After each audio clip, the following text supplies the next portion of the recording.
dia niaraka tamin'ny Ezekia ny tompo ka nampahomby izay rehetra nataony.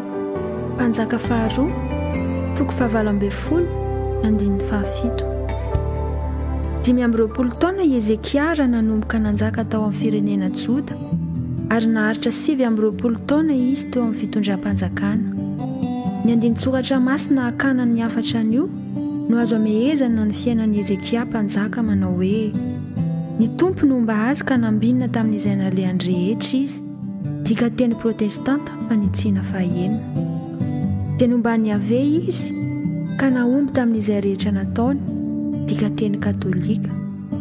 Misy dika teny hafa ihany koa manao hoe niaraka taminy ny tompo ka tamin'mpahendrena tanteraka no nanatanterahan'i Ezekia ny asany rehetra. Inona ary no fanalahidin'ny fahombiazan'ny mpanjaka Ezekia?